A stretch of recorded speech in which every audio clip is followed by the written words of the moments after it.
Good morning, everyone. Welcome back to my channel. This is Mithulaj. In this video, I am going to discuss a poem by Emily Dickinson that titled She Rose to His Requirement. Before we go through the poem, I am going to share some interesting facts regarding the author. Let's start. Emily Dickinson was born in Amherst, Massachusetts on December 10th in 1830. Her father was a lawyer and one of the wealthiest and most respected citizens in the town, as well as a conservative leader of the church. Dickinson grew up regularly attending services at the Congregational First Church of Christ. So, these congregational churches essentially followed the New England Puritan tradition in America. She attended Amherst Academy, where she studied a modern curriculum of English and the sciences, as well as Latin, botany, and mathematics. Except for 1 year at Mount Holyoke Female Seminary from 1847 to 48 and a visit to Washington DC to visit her father, she spent her entire life in Amherst. She rarely left her home. That is a feature of Emily Dickinson. In her family library, she had access to many religious works as well as books by Ralph Waldo Emerson, other transcendentalists, and current magazines. Around 1850, she begins to write verse, which she circulates among a circle of friends. Emily Dickinson's poems have many identifiable features. The major themes in her poetry include friends, nature, love, and death. Many of her poems' allusions come from her educational background of Bible, classical mythology, and Shakespeare. Dickinson did not give titles to her poems, which is an unusual feature. Others have given titles to some of her poems, and often the first line of the poem is used as a title. She wrote short lines, preferring to be concise in her images and references, and the poems did not have more than 6 stanzas. The rhythm in many of her poems is called common meter or ballad meter. Both types of meter consist of a quatrain with the first and third lines having 4 iambic feet and the second and fourth lines having 3 iambic feet. Her poem Sic Transit Gloria Mundi was published in the Springfield Daily Republican in 1852. She spent sociable evenings with guests such as Samuel Bowles, who was the editor of the Springfield Daily Republican. She also enjoyed dancing, buggy rides, parlor games, and other forms of entertainment until she began to seclude herself. Around 1860, she stopped visiting with other people and became a recluse. In 1862, her poem Safe in Their Alabaster Chambers appeared in the Springfield Daily Republican. Around that time, she began her correspondence with Thomas Wentworth Higginson, who later became mentor of Emily Dickinson. Thomas Wentworth Dickinson was a local intellectual, journalist, and anti-slavery activist. She asked Higginson for advice with her poetry. Higginson had published an article entitled Letter to a Young Contributor in the Atlantic Monthly in which he advised budding young writers. Dickinson sent him 4 poems along with a letter asking, "Are you too deeply occupied to say if my verse is alive?"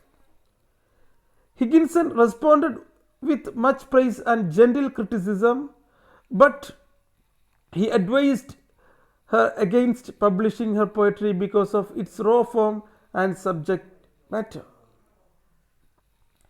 Higginson became Dickinson's intellectual mentor, even though he admitted feeling out of her league in poetical talent.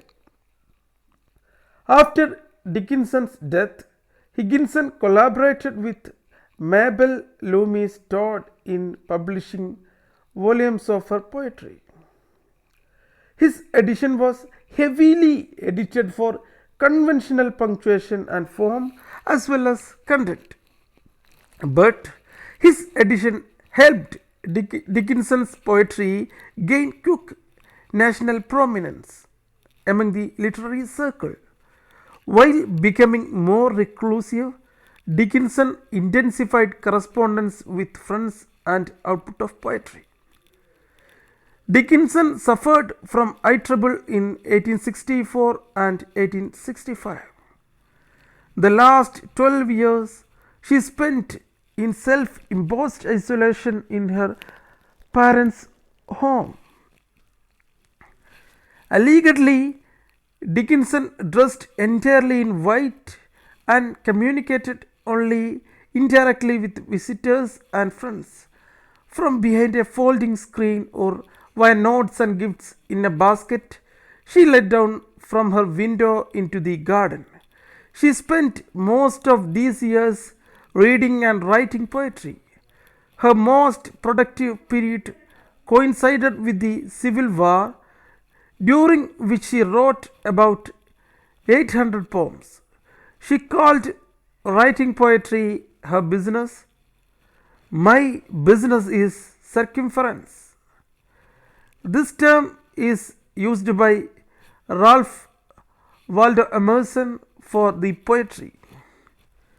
She copied many of her poems into hand-sewn small booklets or fascicles and sent them as poetic gifts to family and friends.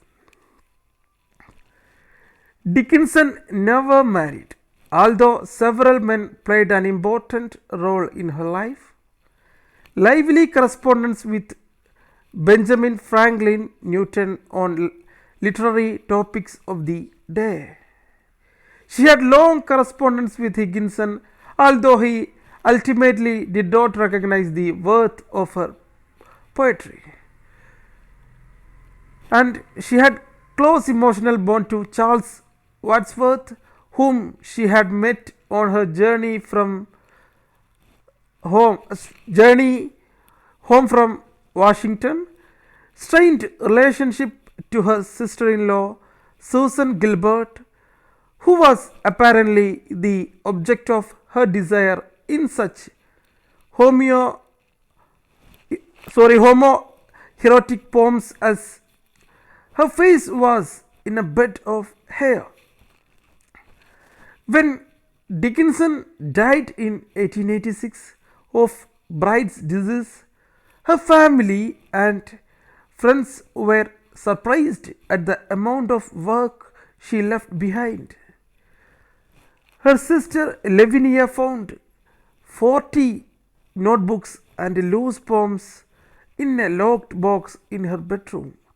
The poems were not arranged and only 24 poems were titled.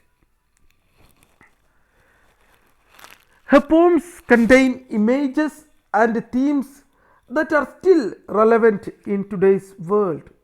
Her use of images aids readers in visualizing her theme. In She Rose to His Requirement, Dickinson depicts images of a young woman's potential being denied through the theme of supposed female inferiority that still exists. In the poem, we have a young woman about the married and in the process drop her personal characteristics. I am going to recite the poem. This is a small poem. She rose to his requirements. She rose to his requirement, dropped the plaything of her life to take the honorable work of women and of wife. If aught she missed in her new day of amplitude or air or first perspective or the gold in using wore away, it lay unmentioned as the sea develops pearl and weed. Not only to himself is known the fathoms they abide. So the poem describes how women were in Dickinson's time. When a woman meets a man and falls in love with him, or when a woman is married to a man, she is to give up everything in her life just to make him happy. So the poem depicts a woman about to be married and is in the process to shed all her personality and become another person. Look at the first stanza. She rose to his requirements, dropped the playthings of her life. She dropped the characteristics of a woman and she dropped the personal characteristic what a woman has to give up when she gets married to take the honorable work of woman and of wife.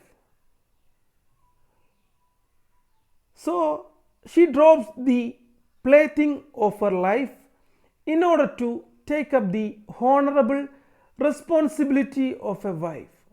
The playthings of women include all her dreams, aspirations, skills, imagination, and everything she possesses. This may be mere playthings in a male dominated society, but for a woman, they are serious things connected with her very being. So the woman dropped all the playthings of her life in order to take up the honorable duty of a wife. Emily Dickinson is making a sarcastic remark of the society where rising to her husband's requirement was considered an honorable job.